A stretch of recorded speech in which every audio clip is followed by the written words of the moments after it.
Hello guys, welcome at our YouTube channel. आज की video में हम पढ़ेंगे 11th क्लास की हिंदी। 11th क्लास की हिंदी की आपकी थर्ड बुक है जिसका नाम है अभिव्यक्ति और माध्यम। इसका आपका चैप्टर है पत्रकारिता के विभिन्न आयाम। इसका आज हम पढ़ेंगे पार्ट नंबर 2 और इसको चैप्टर को फुल एक्सप्लेन करेंगे। इसका PDF के रूप में आपको नोट्स भी प्रोवाइड करा दिए जाएंगे जिसका लिंक आपको डिस्क्रिप्शन में दे दिया गया है। आप वहाँ से आकर डाउनलोड कर सकते हैं। तो स्टार्ट करते हैं अपना ये आज का पार्ट नंबर 1।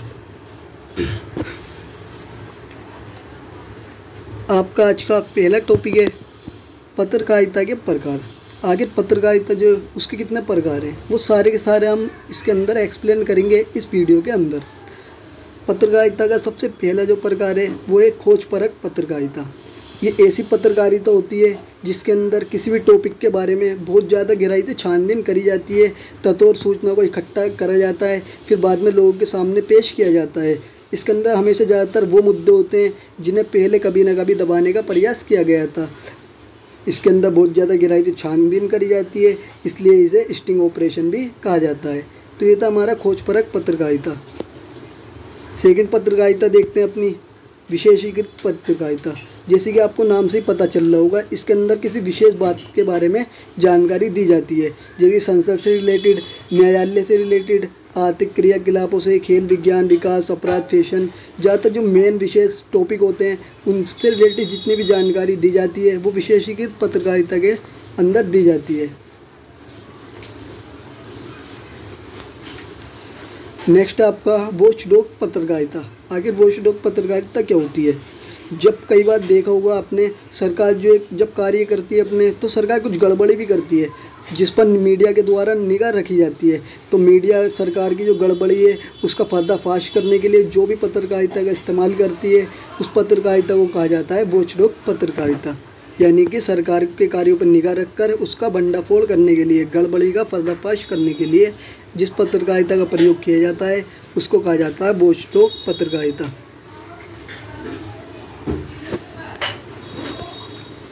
नेक्स्ट है आपका एडवोकेसी पत्रकारिता। कई बार आपने देखा होगा समाज में कुछ मुद्दे जो होते हैं वो बहुत ज़्यादा लोकप्रिय हो जाते हैं, तो हमारे यहाँ की जो मीडिया है वो क्या करती है, उसके पक्ष में जनमत हासिल करना चाहती है। जब जनमत हासिल कर लेती है तो उसके लिए अभियान चलाए जाते हैं। इस प्रकार जो भी पत्रकारिता की जाती है उसको कहा जाता है एडवोकेसी पत्रकारिता। इसका मेन मतलब यही होता है कि जो टॉपिक फेमस हो रहा है उसके पक्ष में लोगों को उसके साथ लाना ताकि उस मुद्दे को ज़्यादा से ज़्यादा फैलाया जा सके। नेक्स्ट आपका वैकल्पिक पत्रकारिता। वैकल्पिक पत्रकारिता कोई टॉपिक जो है समाज में जब प्रचलित हो जाता है उसके लिए पक्ष रखे जाते हैं। मीडिया जो है उसके पक्ष में जब बोलती है तो उससे रिलेटेड जितनी भी सूचना होती हैं वो वैकल्पिक पत्रकारिता के अंडर में आती हैं। जैसे कि हमारे देश में जब कोरोना का टाइम आया था तो हमारे सरकार के द्वारा, नरेंद्र मोदी के द्वारा बयान दिए गए थे, भाषण दिए गए थे किस तरीके से कोरोना से बचा जा सकता है। तो हमारे यहाँ की मीडिया ने भी इसके ऊपर कई सारे विचार सामने रखे थे, विकल्प रखे थे ताकि नरेंद्र मोदी की बातों को आसानी से समझाया जा सके। इसी को के लिए उन्होंने जिस पत्रकारिता का प्रयोग किया था उसको कहा गया था वैकल्पिक पत्रकारिता। नेक्स्ट टॉपिक है आपका पत्रकार की बैसाखियाँ।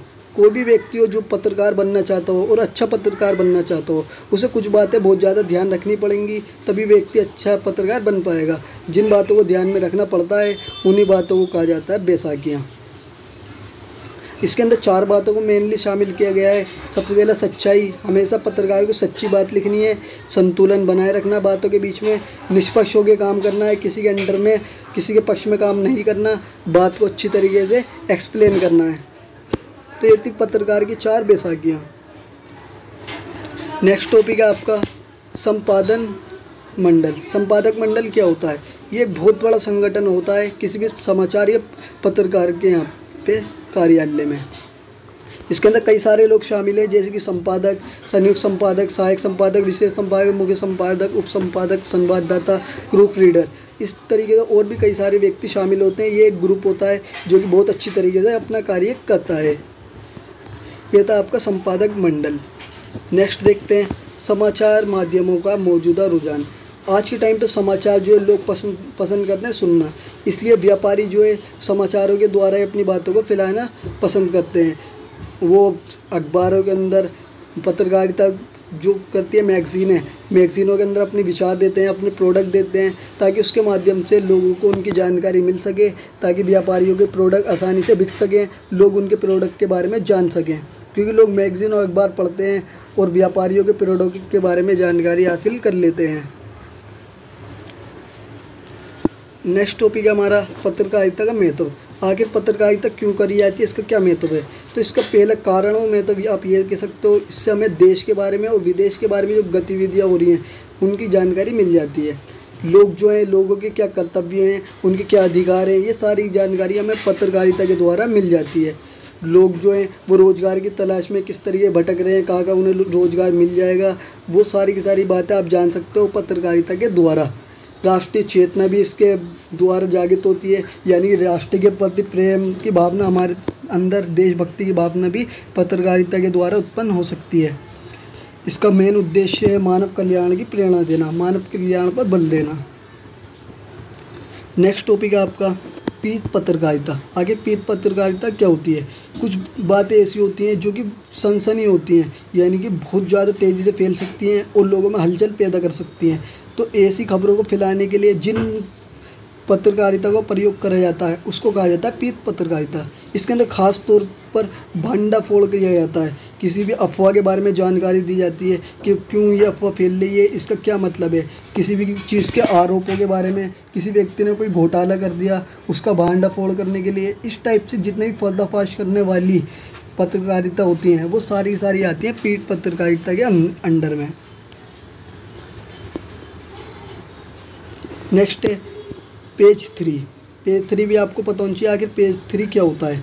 इसके अंदर आपने देखा होगा न्यूज़पेपर के अंदर कई सारे पेज होते हैं, उनमें 3rd नंबर पे जो पेज होता है उसके अंदर फैशन के बारे में जानकारी होती है, अमीरों की पार्टियों के बारे में, महफिलों के बारे में और जाने माने लोगों के बारे में जानकारी दी जाती है उस पेज नंबर 3rd पर।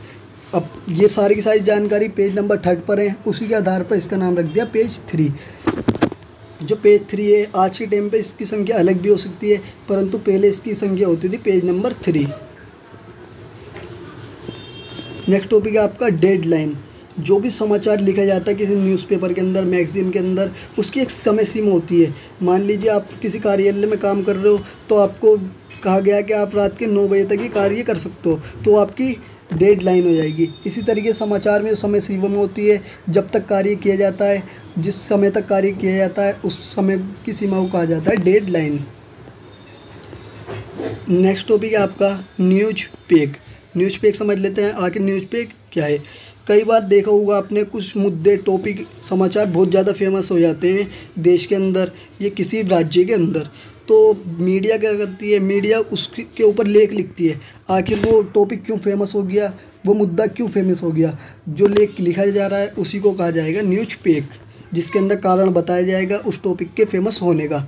तो गाइज़ आज की वीडियो में इतना, मिलते हैं नेक्स्ट वीडियो में, जब तक थैंक फॉर वॉचिंग।